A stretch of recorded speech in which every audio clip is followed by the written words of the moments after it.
We're going to finish Sefer Vayikra this Shabbos with the reading of Parshas Behar-Behukosai. And Behar-Behukosai is the first place out of the two places in the Torah which discuss what's called the Tochacha, the rebuke, or the brachos and klalos, the blessings and curses that God promises the Jewish people if they follow Him or if they do not follow Him.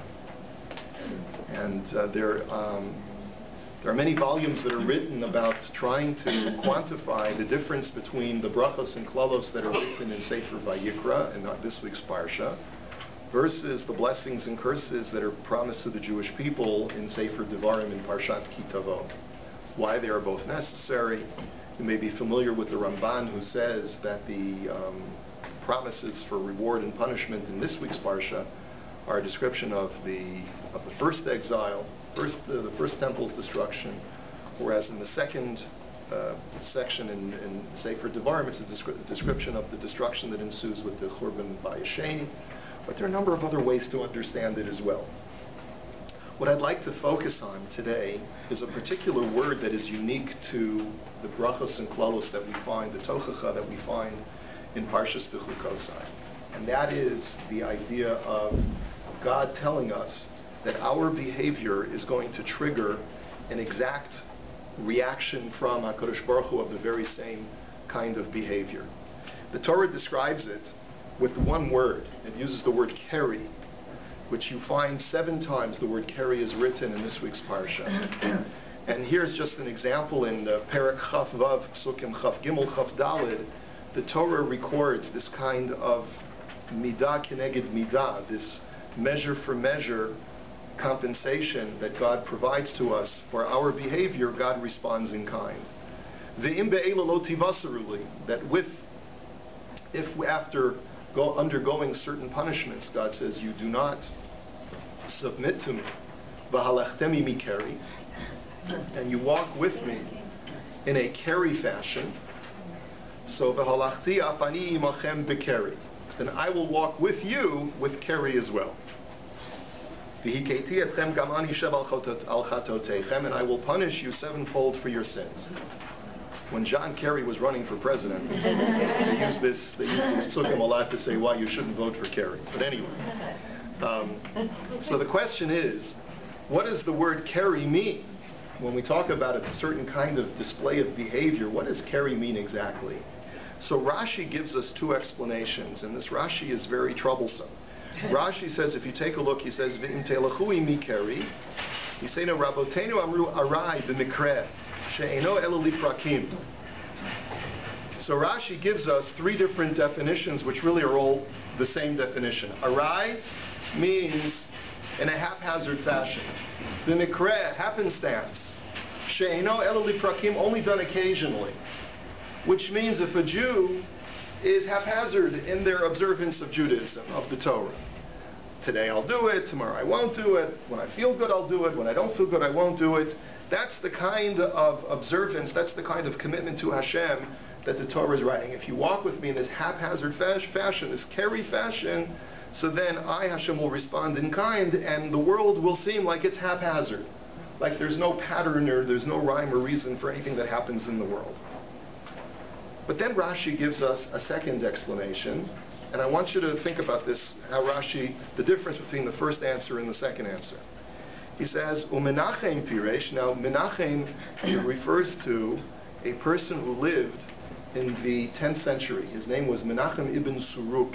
He was a great linguist, and I think we talked about him when we talked about Chazdai ibn Shaprut. He was actually Chazdai ibn Shaprut's royal letter writer and poet. But he was also a great philologist, and he studied Hebrew vocabulary. And so he left something called a machberet. He left sort of like a little manuscript containing an explanation of Jewish etymology. And he explained that the word keri is a lashon mini'ah. It means a withholding of some way. V'chein hokar raglecha. You have the word hokar, which is like the word keri. It's the same derivation, which means hokar raglecha mi beit re'echa. The pasuk says in Mishlei, remove your feet from visiting your friend's house. So the word hokar sort of makes yourself scarce. Withdraw yourself. Remove yourself. That's what keri means. And v'chein yekar ruach. Similarly, in Mishlei it says a person who is of withheld spirit, which is referring to a person who doesn't let out a lot of hot air when he's speaking. Meaning you don't speak a lot, you speak sparingly. You withhold your speech. V'karov lashon zeh letargumo shel Onkelos lashon koshi. And this is very similar to Onkelos' explanation of Keri, because Onkelos says the word bikashu, that you deliberately are stubborn to withhold yourself from Hashem. Shemakshim libam, that people, when they act in a Keri fashion, they harden their hearts, lihimana mehitkarev elai, and prevent themselves from coming close to me. Now I want you to think about these two explanations in Rashi. Rashi gives us two definitions of what the word Keri means. The first definition of what the word Keri means is a person who's haphazard. Today I'll go to shul, tomorrow I won't go to shul. Today I'll daven, tomorrow I won't daven. Today I'll do this mitzvah, tomorrow I won't do. I'll see how I'm feeling. That's explanation number one. Explanation number two, I would argue, is almost an opposite of explanation number one. Because explanation number one is not talking about a person who's maliciously going against God. It's just when it's not convenient for me to do the mitzvahs, I won't. And when it's convenient, I will. That's not a bad-natured person. It's just a lazy person, yes? But definition number two is a person who's really malicious and really with full intent is trying to say, God, that's it. I'm not doing anymore. I am being monea. I am hardening my heart and saying, no, I'm staying away from you. So one is describing of a person who doesn't have anything in their head, and the other one is describing a person who is really completely engaged mentally to say, I'm not doing this stuff. So how can Rashi accept both? And how can they both be reconciled within the text of the Torah? Which one is it? That's our question for today. That's our question. Normally Rashi, it's very legitimate for Rashi to give two explanations for one word in the Torah, but it's very uncharacteristic for Rashi to give two definitions which are opposites to each other. Do you understand what I'm saying? You understand my question? Anyone want to suggest an answer?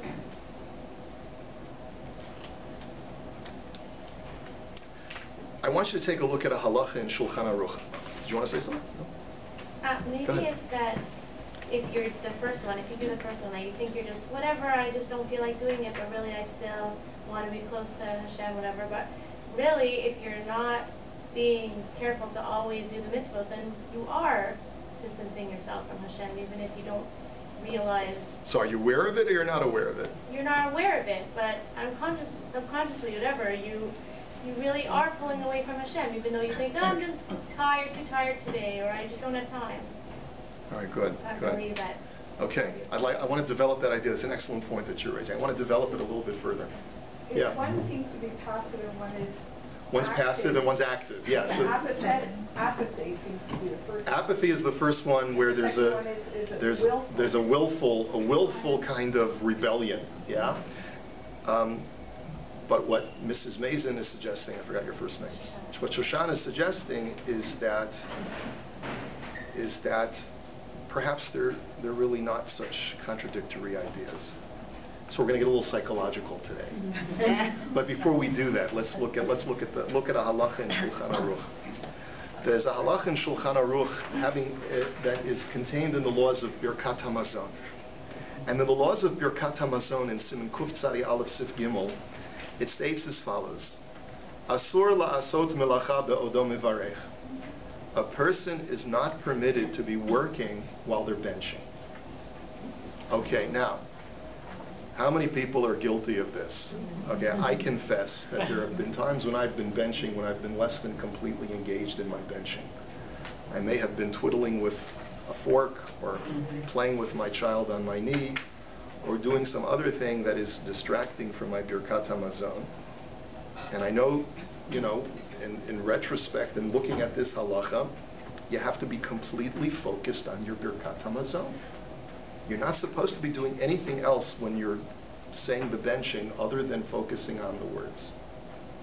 So comes along the Taz, Rav David Ta'omim, who's one of the preeminent commentaries on the Shulchan Aruch. And he states as follows. He writes, first of all, he quotes the source for this halacha, and he says it's based upon a Gemara which talks about workers, what they're allowed to be engaged in if they're working by the hour and they have the commitment to their employer, but at the same time they have to bench because they just had lunch. So there's a reconciliation that the Gemara offers, and it's in that context that the Gemara discusses saying Birkat HaMazon while you're working up in a tree. And the Taz says that the reason why I feel it necessary to tell you the source of this discussion in the Talmud is I write this so that you shouldn't make a mistake to think that Davka Bishas Birkat HaMazon Asru Ba'asiyat Melacha V'lo Bishar Brachot O Tefillah. Don't think that this halacha only applies to benching. It applies to other forms of prayer as well. Any form, any type of prayer, there's a restriction that is based on this halacha. Not only are you not allowed to work or do other things when you're benching, you're not allowed to work and do other things when you're davening. So if you want to do the housework at the same time when you want to say your brachos, that's not legit. That's not okay. Because it's the same halacha, that you have to be focused on the task at hand, which is tefillah. And as we've learned from other lectures, it's avodah shebalev, like the Rambam says. It's a form of worship of God that has to be where the heart and the mind have to be mentally engaged. And you can't be mentally engaged if you're doing your housework if you're doing the laundry while you're saying your brachas. Ela devadai, gam b'chol mili demitzvah lo ya'asok b'sicha acheret. And he goes even further. He says, anytime you're doing a mitzvah, don't be doing other stuff while you're involved in doing a mitzvah. Below he skewers zekan b'birkat hamazon. He says the only reason why it's mentioned in the context of birkat hamazon is ela l'taretz kushiyah b'vadai b'chol hamitzvot lo yaseh otam ve'osek b'davar acher ki zehu moreh. And he says the reason why it applies to all mitzvot, that you're not supposed to be doing other stuff while you're doing a mitzvah, he says because when you're doing other things in the midst of performance of the mitzvah, especially prayer, is zehu moreh al asiyato hamitzvah b'li kavanah. That's indicative that you're doing the mitzvah without proper intent, without proper kavanah. Eladerech arayu mikra, but you're rather doing it in a haphazard, happenstance fashion. V'zen ichlal b'mamar Torornto, and this is included in what the Torah means when it says v'im telchu imi bekeri. The exact quote from our pasuk in this week's parsha, that if you walk with me in a haphazard fashion, in a keri fashion, shepirusho af shetelchu imi, which means that even though you're walking with me, says God, even though you're following along with the program of Judaism, even if you're doing every mitzvah that you're supposed to do, mikol makom hi b'derech mikra va'arai, but you're doing it in a haphazard way. You're not doing it with full engagement. So here's where this halacha is a very important halacha to remember, because if you really want to know whether you're engaged in your Yiddishkeit, then think about what other stuff you're doing whenever you're doing the mitzvahs of your life. And try to carve out holy space for yourself so that you can do a mitzvah without the distractions and without the other activities that sometimes you feel go along with the performance of the mitzvah. But it's really especially true when it comes to the mitzvah of tefillah, because as I mentioned, that's avodah shebalev. Now, let's get psychological for a moment. And this is a social commentary that I make not on any particular congregation, because I've been to many different congregations in many, many different cities. It's not a reflection on this particular community. But in general, it's an interesting phenomenon that when you find people who are Baalei Tshuva davening in a minyan, which is predominantly Baal Tshuva, you find silence in the minyan. When people are davening, they come to daven. And the reason that it would appear that way is because they're on the ascent. They're getting into their Yiddishkeit. They really feel that I'm growing. And in my pattern of growth, I got to be serious about this. And so they're standing there or sitting there with their siddur, and they're really focused on the task at hand is their prayer. And what many times happens, not always, but what many times happens is if you go to a shul that is more, let's say, the FFBs, right, the from birthers, right?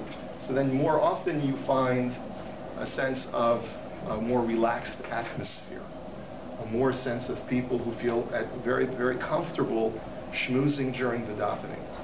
Because when you feel you've already made it, when you feel you've already arrived, you're not intent upon an ascent on a stage of pattern of growth, and therefore there seems to be a greater sense of laxity in the way that or the seriousness in which we take our tefillah, in which we take our davening.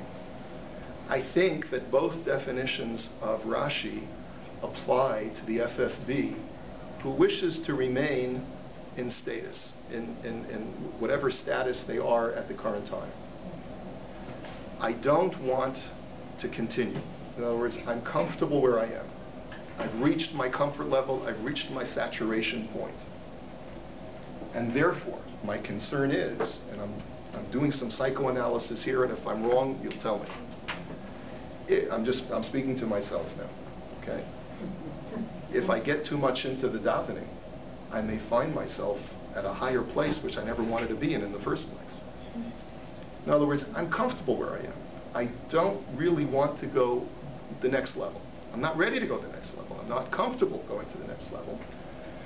And therefore, I have to subconsciously create an environment for myself whereby I will not be put in a position where I have to grow. And as a result, if I'm scared that if I get too much into the davening, if I take this stuff too seriously, something dramatic's going to happen to me. I may end up changing. I may end up becoming more religious than I am. And for some people, that's dissettling. That's a little bit uncomfortable. Because really, do I belong in the next level? What are my friends going to say? What's my spouse going to say? What are the ramifications of this growth process going to be? Because when life is stable, life is good.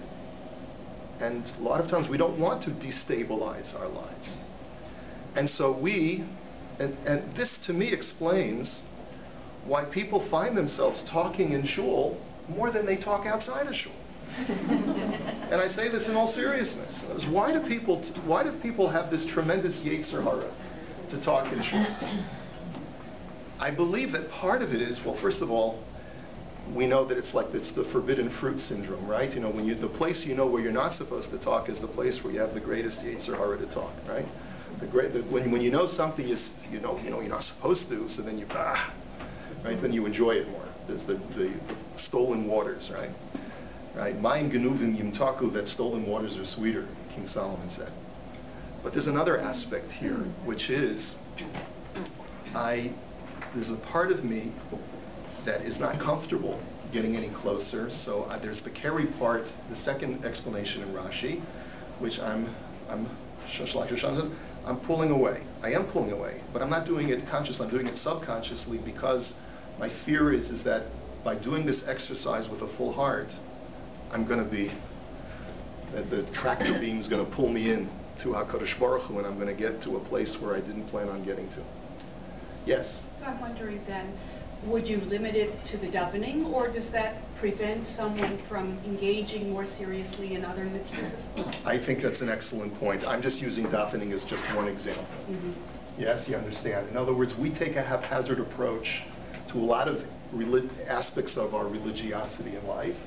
The davening is the easiest one to identify because it's done in a communal setting, but it can apply to so many other things as well. If we were to allow ourselves to truly be mentally, emotionally engaged in lighting Shabbos candles and feel ourselves truly enveloped by it instead of allowing our kids to distract us and yada yada, you fill in the blanks, then perhaps we would change. And we're not ready to change. We don't feel comfortable changing. So I'm suggesting that the first explanation of Rashi and the second explanation of Rashi are not contradictions. They're two different views of the exact same phenomenon. One is walking in a haphazard fashion because I'm not really thinking, because I'm relaxed, I'm chill, right? And the other one is beneath the surface of that very chilled attitude, which is, I'm not ready to get any closer. So I think if we start thinking about that, we sort of try to be our own armchair psychoanalysts and try to think to ourselves, why do I find myself with such a Yetzer Hara to break away from my davening, to break away from whatever I'm involved in religiously? It might be a helpful exercise to help us sort of re-engage ourselves at those times when we feel a yearning to sort of break free. Yeah. Maybe it's a bit scarier. Maybe it's if you're not completely with Hashem, maybe there is another guy. It's another God. What do you mean by that? If you're not completely with Hashem, if your idea is I'm halfway, I'm not applying myself completely, because you see, there is something else. There is some other energy, and this is why Hashem. It's like a curse. It's not just okay. You're with me and I'm with you. I'm actually letting you be alone. Subject to the energies of the world. Yeah, ultimately that's true. Hashem is basically saying, if you try to treat me in a casual fashion and don't put me in your life on a constant basis, then I won't make you part of my existence, says Hashem. And I'll throw you to the wind, essentially, is really what the Torah is saying. Yeah, you're a sheep without right, but what we're trying to do is, our exercise today was to try and reconcile the two explanations in Rashi. That was our objective today. All right, have a great day, everybody.